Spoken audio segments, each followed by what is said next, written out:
વડોદરામાં ગેસ પાઇપલાઇનમાં આગની ઘટના સામે આવી છે। ગેસ લાઇનમાં આગ લાગતા દોડધામ મચી ગઈ હતી અને ફાયર બ્રિગેડે આગ પર કાબુ મેળવ્યો છે તો આગ કાબૂમાં આવતા મોટી દુર્ઘટના ટળી હતી।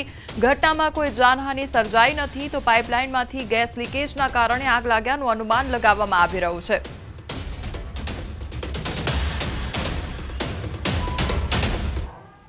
આ તરફ સુરતના અલથાણના ડમ્પિંગ સાઇટમાં ફરી એકવાર આગ લાગવાની ઘટના બની છે। કચરાના ઢગલામાં આગ લાગી તો થોડાક દિવસો પહેલા પણ આગ લાગવાની ઘટના બની હતી। 7 દિવસમાં ત્રીજી વાર આગ લાગી હતી। ફાયર બ્રિગેડની ટીમે આગ પર કાબુ મેળવ્યો છે।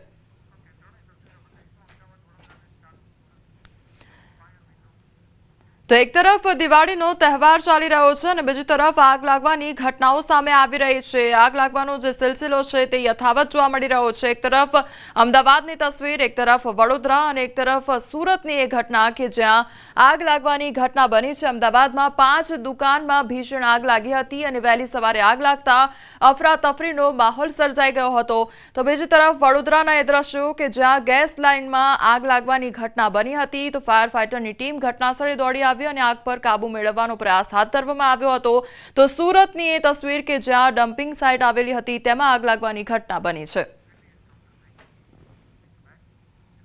દિલ્હીના રોહિણીમાં 4 આરોપીઓનું એન્કાઉન્ટર કરવામાં આવ્યું છે। બિહારના 4 મોસ્ટ વોન્ટેડ ગેંગસ્ટર એન્કાઉન્ટરમાં ઠાર કરવામાં આવ્યા છે। સંયુક્ત ઓપરેશનમાં દિલ્હી પોલીસને મોટી સફળતા મળી છે। રાત્રે પોલીસ અને આરોપીઓ વચ્ચે અથડામણ થઈ હતી।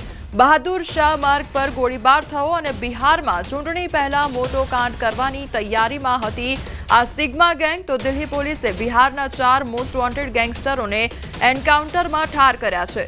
પોલીસના જણાવ્યા અનુસાર દિલ્હી પોલીસ, ક્રાઇમ બ્રાન્ચ અને બિહાર પોલીસના સંયુક્ત ઓપરેશનમાં રોહિણીમાં બિહારના 4 મોસ્ટ વોન્ટેડ ગેંગસ્ટર ઠાર માર્યા હતા। બહાદુર શાહ માર્ગ પર રાત્રે 4 આરોપીઓ અને દિલ્હી પોલીસ, ક્રાઇમ બ્રાન્ચ અને બિહાર પોલીસની સંયુક્ત ટીમ વચ્ચે અથડામણ સર્જાઈ હતી। આ અથડામણ બહાદુર શાહ માર્ગ પર ડોક્ટર આંબેડકર ચોકથી લઈને પંસાલી ચોક સુધી ચાલી હતી। પોલીસ અને આરોપીઓ વચ્ચે જોરદાર ગોળીબાર થયો હતો જેમાં 4 આરોપીઓને ગોળી વાગી હતી તો તમામ ઇજાગ્રસ્તોને તાત્કાલિક સારવાર માટે રોહિણી સ્થિત ડોક્ટર BSA હોસ્પિટલ લઈ જવામાં આવ્યા હતા જ્યાં તેમને મૃત જાહેર કરવામાં આવ્યા હતા। તો બિહારના રંજન પાઠક, બિમલેશ મહતો, મનીષ પાઠક અને અમન ઠાકુર એન્કાઉન્ટરમાં માર્યા ગયા હતા। રંજન પાઠક, બિમલેશ મહતો અને મનીષ પાઠક બિહારના સીતામઢીના રહેવાસી હતા તો અમન ઠાકુર દિલ્હીના કરવાલનગરનો રહેવાસી હતો। જણાવવામાં આવી રહ્યું છે કે આરોપીઓ બિહાર વિધાનસભાની ચૂંટણી પહેલા રાજ્યમાં આતંક મચાવવાની યોજના બનાવી રહ્યા હતા। તો દિલ્હીમાં જે એન્કાઉન્ટરની પ્રક્રિયા છે તે હાથ ધરવામાં આવી હતી અને જે મોસ્ટ વોન્ટેડ આરોપીઓ છે તેમને ઠાર મારવામાં આવ્યા હતા। તો બિહાર ઇલેક્શનમાં કાંડ કરવાની તેઓ તૈયારીમાં હતા ત્યારે સિગ્મા ગેંગના જે 4 મોસ્ટ વોન્ટેડ ગેંગસ્ટર છે તેમનું એન્કાઉન્ટર કરવામાં આવ્યું છે। ગુજરાત પર થવાનો છે મોસમનો ટ્રિપલ એટેક। ખેડૂતો એક આફતમાંથી ઉગર્યા નથી ત્યાં જ બીજી આફત મોં ફાડીને ઊભી છે। રવિ સિઝનમાં બધું ખેદાન મેદાન કરવા માટે આવી રહ્યું છે વાવાઝોડું। તો વાવાઝોડું એકલું નથી આવવાનું પણ તેની સાથે આપશે માવઠું ને પછી ઠંડી પણ ભૂક્કા બોલાવશે।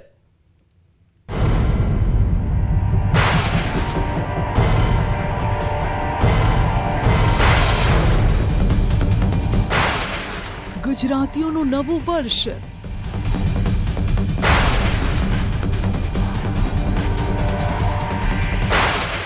ખેડૂતો માટે લાવ્યું નવી આફત।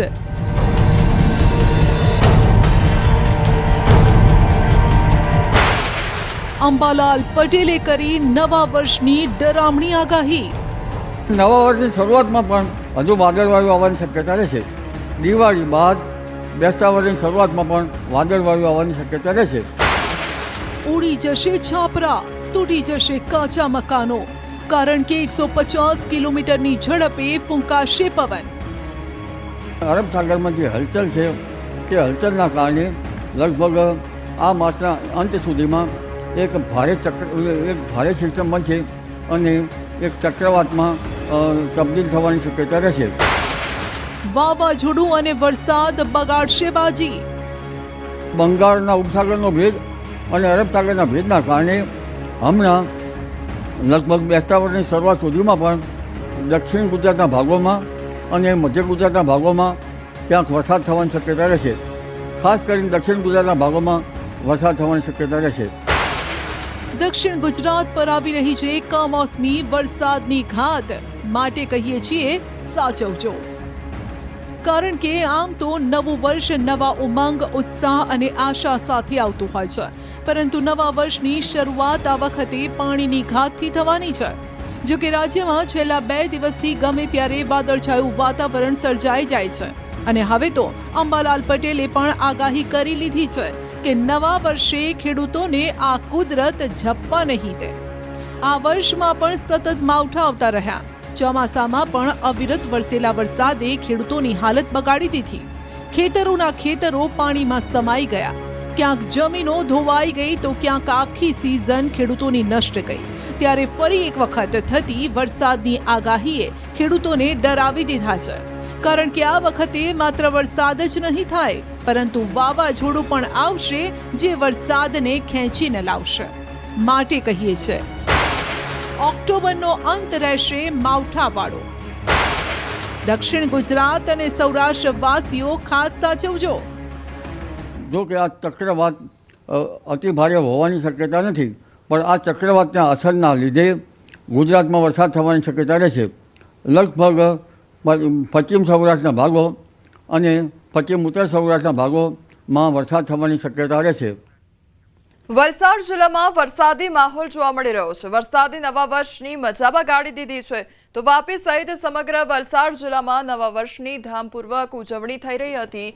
જો કે નવા વર્ષના દિવસે જ મેઘરાજાએ મજા બગાડી હતી. બપોર બાદ જિલ્લાના વાતાવરણમાં અચાનક પલટો આવ્યો હતો અને વાદળછાયા વાતાવરણ વચ્ચે જિલ્લામાં અનેક જગ્યાએ છૂટો છવાયો વરસાદ વરસ્યો હતો. સાંજના સમયે વલસાડ, ઉમરગામ અને ભીલાડ સહિતના વિસ્તારમાં વરસાદ વરસ્યો હતો. તો લોકો નવા વર્ષની ઉજવણીમાં મસ્ત હતા. એ વખતે જ અચાનક ચોમાસા જેવો માહોલ સર્જાયો હતો. આથી લોકોનો તહેવારની મજા બગડી હતી અને હવામાન વિભાગે પણ જિલ્લામાં વરસાદની આગાહી કરી હતી.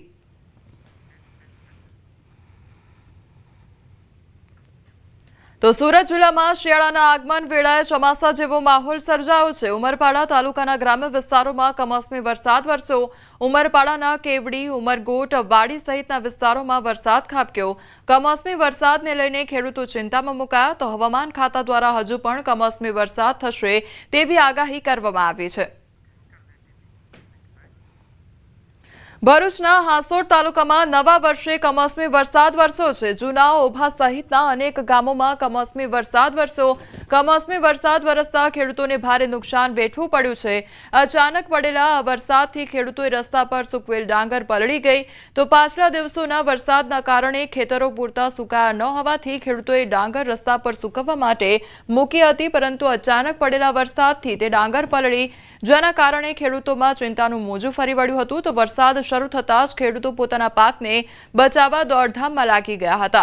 ખેડૂતોએ જણાવ્યું હતું કે પાછોતરા વરસાદ બાદ હવામાન ખુલ્લું રહે તેમ લાગતું હતું, પરંતુ અચાનક પડેલા કમોસમી વરસાદે આખી મહેનત પર પાણી ફેરવી દીધું છે. તમિલનાડુ અને પુડુચેરીમાં ભારે વરસાદથી જનજીવન પ્રભાવિત થયું છે. સતત વરસી રહેલા વરસાદને કારણે જળાશયોમાં પૂરની સ્થિતિ સર્જાઈ છે. તો ચેન્નઈમાં ધોધમાર વરસાદના કારણે ઠેર ઠેર વૃક્ષો ધરાશયી થયા છે.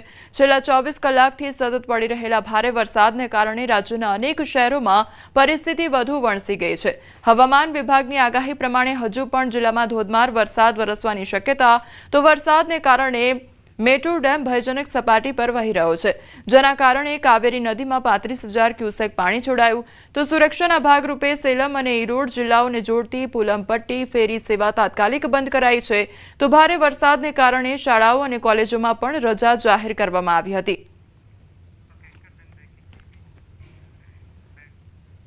આજે કેદારનાથ ધામના કપાટ બંધ થયા છે. હવે